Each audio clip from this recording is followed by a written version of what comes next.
Psicología de las masas, por Gustave Le Bon. 18. Libro 2. Las opiniones y las creencias de las masas. Capítulo 1. Factores remotos de la opinión y de las creencias de las masas. 5. Instrucción y educación. Falsedad de las ideas predominantes acerca de la influencia de la instrucción sobre las masas. Indicaciones estadísticas.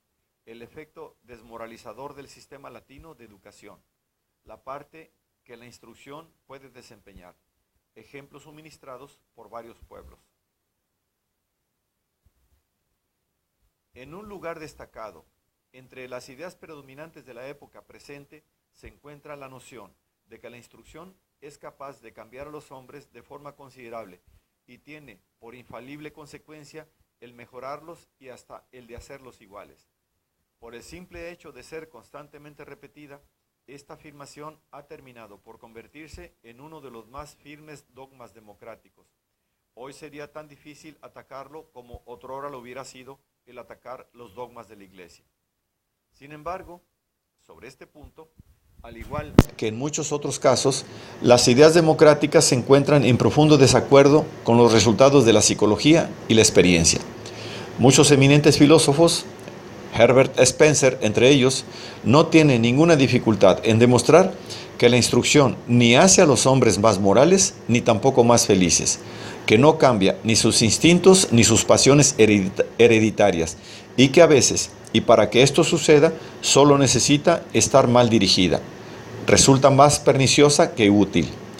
Los estadistas han confirmado este criterio al mostrarnos que la criminalidad aumenta con la generalización de la instrucción, o bien, y en todo caso, con cierto tipo de instrucción, y que los peores enemigos de la sociedad, los anarquistas, se reclutan entre los abanderados de los colegios, mientras que en un reciente trabajo, un distinguido magistrado como M. Adolphe Guillot ha hecho la observación que actualmente hay 3.000 criminales buscados por cada 1.000 iletrados, y que en 50 años el porcentaje de criminales en la población subió de 227 a 552 por cada 100.000 habitantes, lo cual constituye un aumento del 133%. Junto con sus colegas, también ha notado que la criminalidad aumenta particularmente entre las personas jóvenes, para quienes, como es sabido, la escolaridad gratuita y obligatoria ha reemplazado en Francia el aprendizaje de oficios.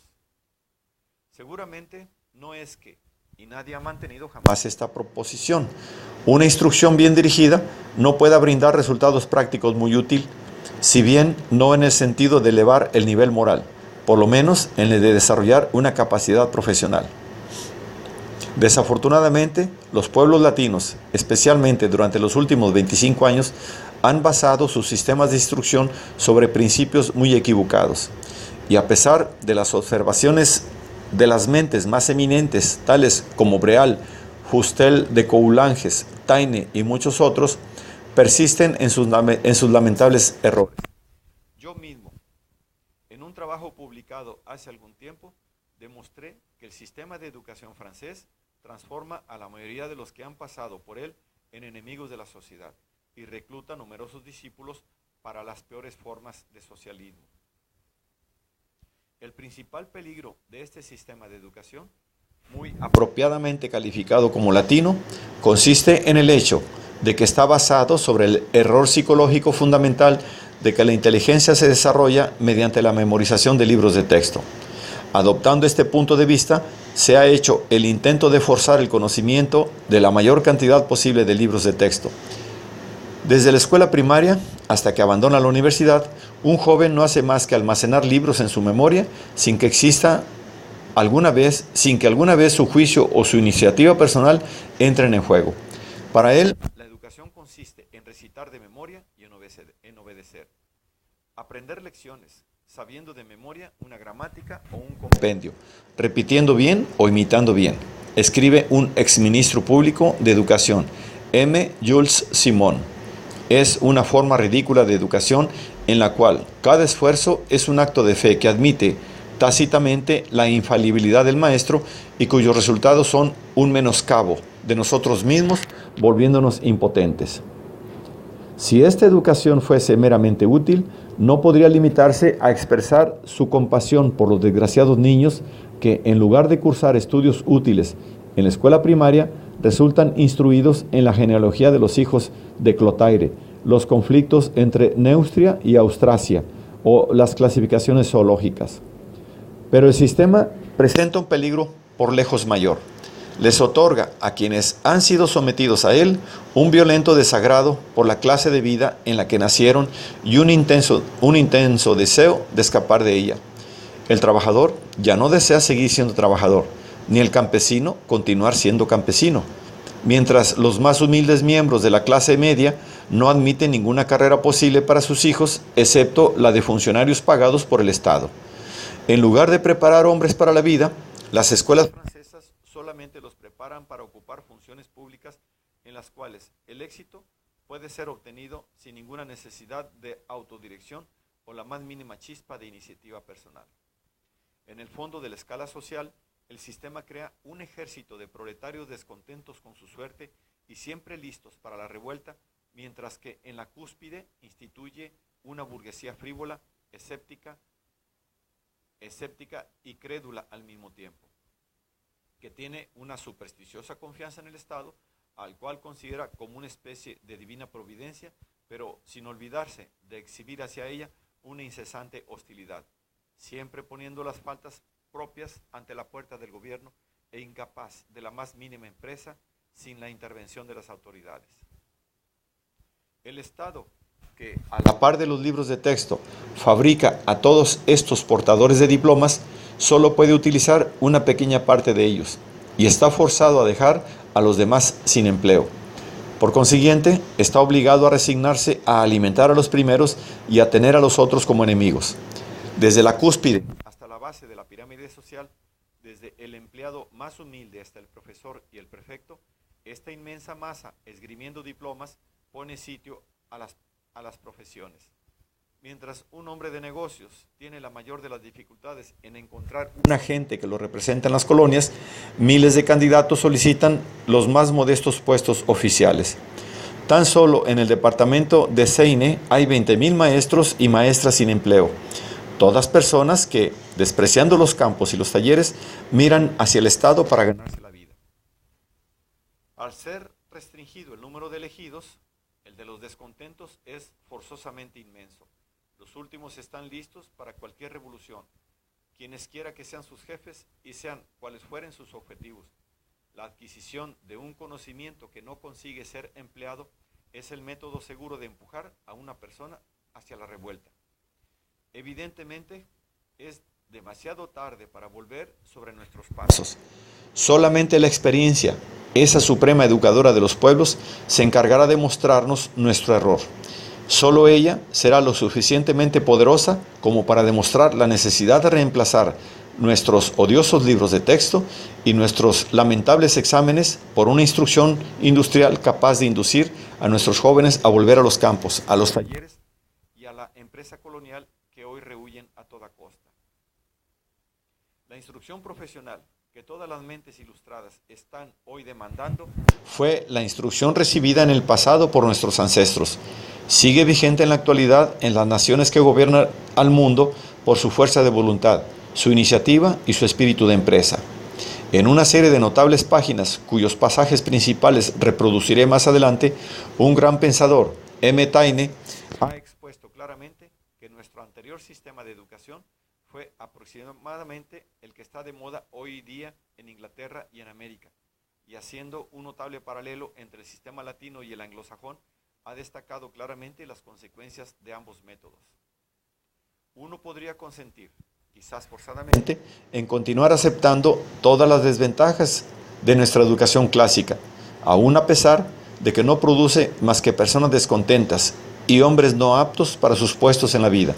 Si la adquisición superficial de tanto conocimiento, la pulcra repetición de memoria de tantos libros de texto, elevara el nivel de inteligencia, pero ¿realmente eleva este nivel? He aquí que no. Las condiciones para triunfar en la vida son la posesión de un juicio certero, experiencia, iniciativa y carácter. Todas cualidades que no otorgan los libros. Los libros son diccionarios a los cuales es útil consultar, pero de los cuales es perfectamente inútil guardar grandes porciones en el cerebro. ¿Cómo es posible para la instrucción profesional desarrollar la inteligencia en una medida bastante superior al alcance de la instrucción clásica? Esto ha sido muy bien expuesto por M. Taine. Las ideas, dice, se forman solamente en su entorno natural y normal. La promoción del crecimiento se efectúa por las innumerables impresiones que solicitan los sentidos que el joven recibe diariamente en el taller, en la mina, en los tribunales, en el estudio, en la obra, en construcción, a la vista de las herramientas, los materiales y las operaciones. En la presencia de clientes, trabajadores y labor, del trabajo bien o mal hecho, costoso o lucrativo. De este modo se obtienen esas sutiles percepciones del ojo, los oídos, las manos y hasta el sentido del olfato que, adquiridas involuntariamente y elaboradas en silencio, toman forma dentro del que aprende y le sugieren tarde o temprano esta o aquella nueva combinación, simplificación, economía, mejora o invento. El joven francés está privado, precisamente a una edad en la que serían más fructíferos, de todos estos preciosos contactos, de todos estos indispensables elementos de asimilación. Durante 7 u 8 años interminables se lo encierra en una escuela y se lo segrega de esa experiencia personal directa que le daría una clara y exacta noción de las personas y de las cosas y de las múltiples maneras de manejarlas. Por lo menos 9 de cada 10 han perdido su tiempo y sus esfuerzos durante varios de los años de sus vidas, años importantes, incluso decisivos. Entre ellos hay que contar, en primer lugar, la mitad o las 2/3 partes de quienes se presentan a los exámenes, y me refiero a los que son rechazados. Y después, entre quienes tienen éxito en obtener una graduación, un certificado o un diploma, todavía queda una mitad o 2/3, y me refiero a los que son explotados. Se les ha exigido demasiado al requerirles que en un día determinado, sobre una silla o delante de un pizarrón, sean por 2 horas consecutivas y respecto de un grupo de ciencias, repertorios vivientes de todo el saber humano. De hecho, fueron eso, o casi, por cerca de 2 horas ese día en particular, pero un mes más tarde ya no lo serán. Ya no pasarían otra vez el examen. Sus adquisiciones, demasiado numerosas y demasiado pesadas, constantemente se escapan de sus cerebros y no resultan reemplazadas. Su vigor mental ha declinado. Su fértil capacidad para crecer se ha secado. Aparece el hombre plenamente desarrollado y con frecuencia es un hombre gastado, asentado, casado, resignado a andar en círculos e indefinidamente en el mismo círculo, se encierra en la limitada función con la que cumple adecuadamente. Pero nada más. El balance final es que, con seguridad, los ingresos no justificarán los gastos. En Inglaterra o en América, donde, como en Francia antes de 1789, se adoptó el procedimiento contrario, el balance es equilibrado o superior. El ilustre psicólogo nos muestra a continuación la diferencia entre nuestro sistema y el de los anglosajones. Estos no poseen nuestras innumerables escuelas especiales. Entre ellos, la instrucción no está basada en el aprendizaje de libros, sino en lecciones sobre objetos. El ingeniero, por ejemplo, se entrena en un taller y nunca en una escuela. Un método que permite a cada individuo alcanzar el nivel que le permite su inteligencia. Se convierte en trabajador o en capataz si no puede seguir adelante. En ingeniero si sus aptitudes lo llevan tan lejos. Esta forma de proceder es mucho más democrática y de un beneficio mucho mayor para la sociedad que el hacer que toda la carrera de un individuo dependa de un examen que dura un par de horas, rendido a la edad de 19 o 20 años.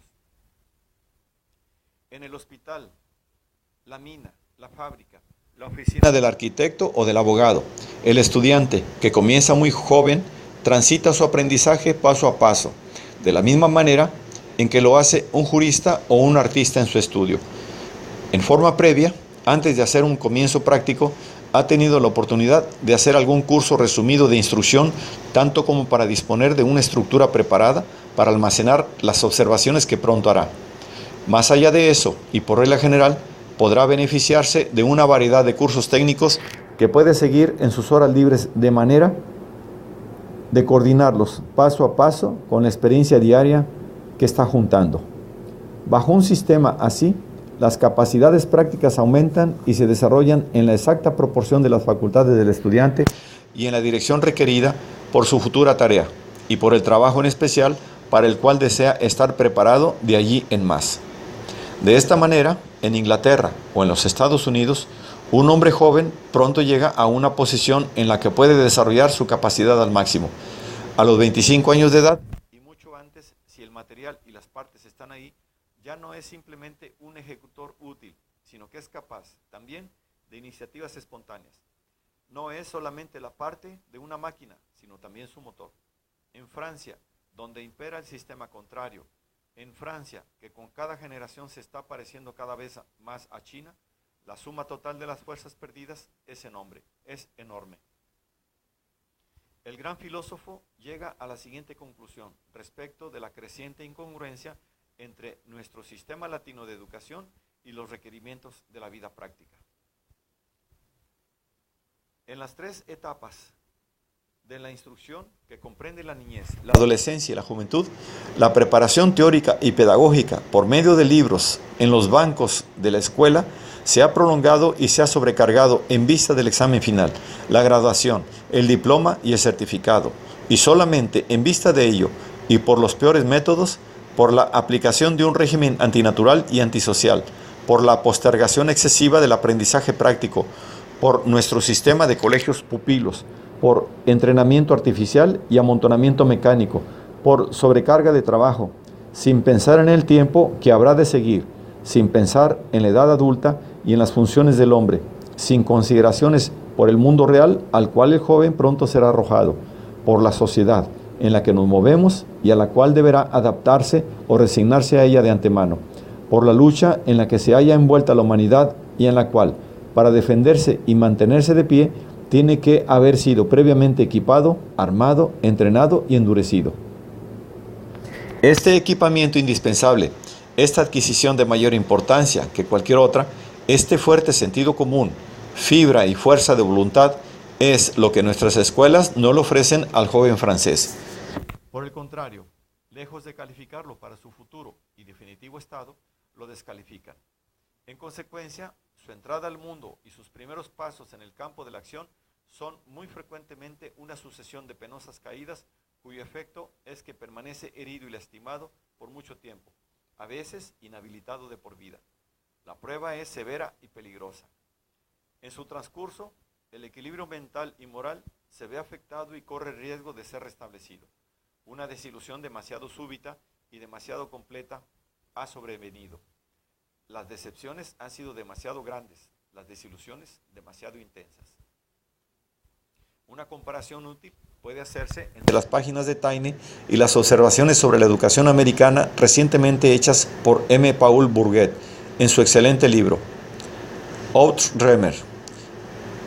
Él también, después de haber observado que nuestra educación meramente produce burgueses de mente estrecha, carentes de iniciativa y fuerza de voluntad, o bien anarquistas, esos igualmente dañinos tipos de hombre civilizado que degeneran ya sea en banalidad impotente o en destructividad demencial, él también, decía, establece una comparación que no puede ser objeto de mucha controversia entre nuestros liceos franceses, escuelas públicas, esas fábricas de degeneración y las escuelas americanas que preparan admirablemente a un hombre para la vida. La brecha existente entre naciones verdaderamente democráticas y aquellas que tienen la democracia en sus discursos, pero de ningún modo en sus pensamientos, surge claramente en esta comparación. Con lo que precede, ¿nos hemos desviado de la psicología de las masas? Seguramente que no. Si deseamos comprender las ideas y las creencias que están germinando en las masas de la actualidad y que surgirán mañana, es necesario saber cómo ha sido preparado el terreno. La instrucción dada a la juventud de un país permite conocer lo que ese país será algún día. La educación conferida a la generación actual justifica las previsiones más pesimistas. Es parcialmente por la instrucción y la educación que la mente de las masas resulta mejorada o deteriorada. En consecuencia, era necesario mostrar cómo esta mente ha sido modelada por el sistema de moda y cómo la masa de los indiferentes y los neutrales se ha convertido progresivamente en un ejército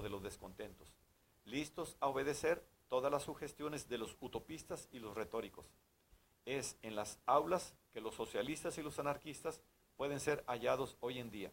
Es allí en donde se está pavimentando el camino del periodo de decadencia que se aproxima para los pueblos latinos.